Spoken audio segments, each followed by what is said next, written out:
morning, you guys. It's like 7 o'clock here and I don't even really feel like doing this video, but Spirit said do it, so I'm here. You can still hear the sleep in my voice. I woke up like 30 minutes ago, but my cycle started today and I'm cramping, so I'm about to show you guys while I'm up how I make my cramp tea to kind of rescue myself. Usually, like, my cramps are not, super debilitating, unless I'm like doing a bunch of extraness and I'm eating terribly. That's when my cramps are typically the worst. But right now they're manageable. Like, they don't feel super duper bad, but like any girl knows, like when it's her time of the month, she's super irritable because it's just like your body is just doing a lot. So, when you're not feeling that good and you got all this tightness and cramping, and then I also experience nausea as well when I start my cycle, so it just makes you not very friendly, and I'm just kind of in that mood right now. But Spirit said I had to show y'all how to do this, so let's make a cramp tea. So first thing we're going to do is we're going to get some water. So this is the distilled water that I use using my distiller. I've talked about that a lot. I'll show you guys what my distiller looks like in just a moment, but I'm going to go ahead and pour some of this on the stove. And I know you guys can't see me right now, and that's cool, but I'm just pouring some water into my tea kettle and turning it on, closing it up, and I got my water going. Let me pick y'all up and take y'all with me. Hold on. So here's my water distiller. I copped this from Amazon about 3 years ago, I want to say, or something like that. It's from H2O Labs. It takes about 5.5 hours to make a gallon of freshly distilled water. So this is what I used. And then over here on the stove, I got my tea kettle going, and that's what we're boiling our water with. And to make our tea, I'm actually going to be using my my French press. We don't need the tape, but we do need this. So we're going to be using the French press. So I got this from Target actually, and it was about $40, but they range in different prices depending on the quality that you get. But I wanted the best one because I make teas all the time, and instead of using these like little mesh balls and things like that that only hold so much, these get kind of irritating. And then especially if you want to make a large quantity, like you can brew this stuff overnight and just let it sit, and it can be ready for you in the morning. And I love this little thing. So I want to talk about how you use it. So let me pull this plunger up. It's kind of hard doing it with one hand and holding the phone at the same time, but come on, hold on, y'all. All right, so I finally managed to get the top off. This is the inside of it. It's all glass construction. And then the plunger has like built-in filters, mesh filters in it, and it moves up and down. And so essentially what you do is you load your herbs in the inside, pour your hot water in there, and then you put this in the top like that. Okay, so it'll be in there like that. And then you want to make sure, like, wherever the spout is, that you have it turned so that all of the heat doesn't escape, because it does have a small little strainer on the outside that can let air escape, but I turn it so that it's completely closed. And then that traps the heat in there so that the herbs are able to steep. And then when the herbs are done steeping and you're ready to serve it, you just push the plunger down. That pushes all of your herbs to the bottom and catches them, so that all you have is just the liquid up here, and then you can drink your tea, your herbal infusion, without having stuff floating in it. So that's what we're going to be using today to make our herbal tea, or our herbal infusion, as I should call it. That's the proper term for our cramp tea. Now, let's actually get into the herbs that I'm going to be using for this. So as you can see, this is like my little medicine cabinet in my kitchen. Like, I have tons of different herbs and stuff in here. And today I'm going to be using cramp bark. I'm also going to be, I'm looking for some wild yam. I know I got it. Where are ya? So much stuff in here. Here's my wild yam. I'll be using that. Like, those are my heavy hitters for cramping. And then I'm gonna grab one of these teas to mix with it, because cramp tea is disgusting. Like, it's bitter and it doesn't taste good. And honestly, when I'm on my cycle, like, I don't like sweet stuff, so I'm gonna go with this dandelion. I can't even get it out right. This dandelion spice tea. This is what it has in it. So this tastes pretty good. It's almost like a chai tea, but it's made with a dandelion root base instead of like a black tea base. So I'm gonna throw in one of these with my tea just to give it some flavor. And then I might also add like an extra, what is that? Some cinnamon with it. But that's really all I need to make this tea. I can throw in other stuff, but I don't have to be too extravagant today.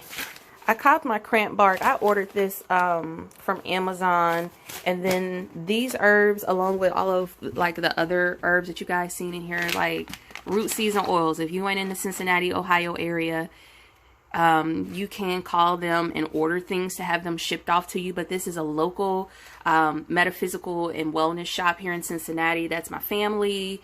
Y'all already know what it is. So shout out to Root Season Oils. That's where I got my wild yam root from as well. So yeah, we're about to go ahead and load up this. And again, I might have to, okay, I got it. Oh, I got it. Hold on. Let me take this out so I can put these herbs in here.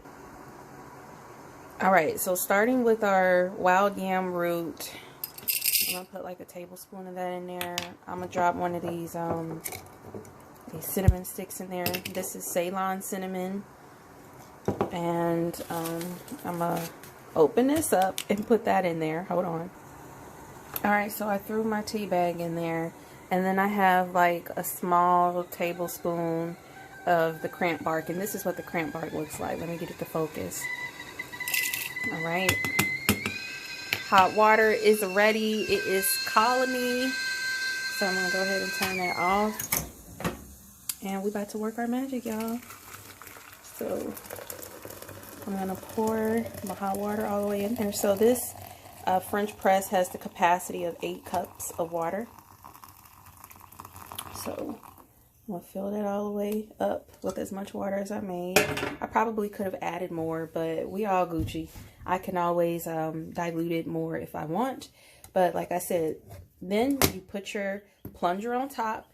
You see all of your herbs are sitting there. You want to make sure, hold on, let me get this to focus better. There we go. So we're going to just let those sit there and do their thing. The more space that they have to move around, the better that they'll release their flavonoids and different properties are going to help us. So we're going to let that steep for about 10-15 minutes. So while that's doing this thing, I'm going to go chill and do something else. And then I'm going to come back and show you guys our finished tea and how we wrap up. Okay, so I lied. While our tea is steeping, let's chit chat. Let me go sit down. Okay, so now that I'm comfortable, let's talk about PMS signs and symptoms and other things that you can do to prepare for your period and eliminate, you know, the discomforts that you feel when it's that time of the month. And starting with like a simple definition, PMS stands for premenstrual syndrome, and that is just a fancy term to describe different symptoms that women have before their cycle starts. Now, speaking for myself personally, my telltale signs before my cycle starts, my breasts get very tender, my sex drive like goes through the roof, and my body is just like, put a baby in me like right now. What else? I get super like emo, but my emo is like, I just be wanting a lot of affection. Like I want to cuddle all the time, and I want to just be all up under my guy. I also get like extremely greedy. Like I just be like tearing up some food. Like I just be wanting everything. And it isn't like sweets and chocolates and stuff for me. I just like to eat. Like I just be eating up everything. So those are like some simple things that you may experience. So tenderness in your breast. You may start getting bloated. Your sex drive may become super elevated, and you may be like, why is my camera like rocking so much? I guess it's this tripod that I have it sitting on with me moving, whatever. Sorry, that just totally distracted me, but keep going. So PMS symptoms. You might experience headaches. You may have tenderness in your breast. You may bloat. You may have food cravings. You may become very horny, or may want tons of affection. And sometimes you can become, you know, cranky and irritable. And then during your actual cycle, so when the cycle actually starts, you might start to experience bloating, gassiness, diarrhea, or loose stools. I know I have that. And then you also may be irritable. Did I say cramps already? You may have cramps. So And then some people have it so bad that they experience vomiting. So those are all like symptoms that women experience when their cycle actually starts. And some other things that you can do to kind of help alleviate some of those things is, first and foremost, change what you eat before your cycle starts. Like, I can't stress this enough. And of course, yesterday I decided to do everything that I shouldn't have done, and that's probably why I'm cramping right now. I had pizza yesterday, and I had rice and veggie curry instead of eating lighter. So fasting and eating like raw foods, juicing, smoothies, and things like that, that really helps prepare the body for this cleansing space that it's about to come into. And I know the lightest, most pain-free period that I ever had was when I did a 21-day raw vegan challenge where I was eating nothing but raw foods. And when I tell you that my period kind of just snuck up on me and I didn't have any pain or anything whatsoever, it was just like so strange. But I did just feel slightly like aggy because it's like I knew it was happening, but the pain and stuff, it just wasn't there. So definitely paying attention to what you're eating before your cycle starts will really help you have a smoother cycle. So raw foods, try to minimize the cooked stuff. Try to not eat super heavy, no processed foods. That'll be a golden ticket to help get you there. Also, taking warm baths. Like, I love soaking. So soaking in like things like magnesium or Epsom salts. Those are great ways to help soothe your muscles, because your abdomen and your uterus, those also, you know, they have muscles that help them contract, and that's really what the cramping is. They're contracting and you're feeling that. And so using things like Epsom salts or magnesium salts, which will help soothe and feed your muscles, that'll help lessen some of the cramping pain. And then heat in general just helps to alleviate cramped muscles. So when you get, I sometimes I'll just get in the shower and I'll just let the water just hit my abdomen super hot, or in my back. Like, I don't know why, but either in my abdomen or on my back, and that really helps. And then usually by the time I get out of that, I go and I lay right down and I'm cool and I can go right to sleep. And then I take a nap, I wake back up and I'm good. So heat therapy, eating lighter, and then exercise of some sort. So whether you go for a walk, and even though this sounds super counterproductive because you're already in pain, so you feel like you need to go lay down, but actually being more active helps to loosen up the body. It helps with blood circulation, and strangely enough, it also helps alleviate cramping. So going for a walk or doing some yoga, or, you know, something that's not super intense, but it's moderate, that's going to help alleviate cramping as well. So those are just a few other tips that are going to help you have a more pleasant period. So now that I kind of shared that stuff with you, it's been, you know, probably about 5 or 10 minutes. So let's go and check on our tea, because it should be ready by now. All right, so we're back and our tea is ready. As you can see, the different herbs are starting to sink to the bottom, and some of them have expanded because they've absorbed water. Now I can let this sit longer and let it go, but I'm actually ready to drink this. I got my cute little avocado mug here. This is so cute, I know. All right, so here's what we do. Like I said, we're gonna push the plunger down, and that is going to trap all of the herbs at the bottom. And then I'm going to turn this so that the strainer is open now. And we just pour into our designated cup. Now, this is a big mug. This holds like 18 ounces. So I might be able to pour just about this whole darn container full. Okay, maybe not. So I still got some left in there, but this is filled to the top. This is our cramp tea, ladies. So remember, we put cinnamon in this joint.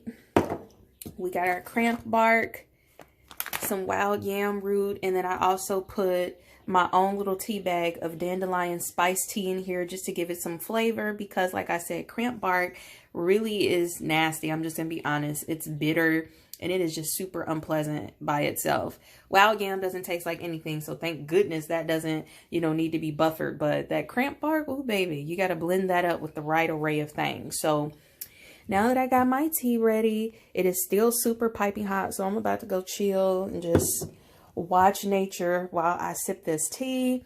It'll take probably about 5 to 10 minutes for this to kick in. Like, this stuff works really fast. So this is not something that you're going to be sitting around waiting for 30 minutes to kick in. It kicks in pretty fast. You'll start feeling relief immediately.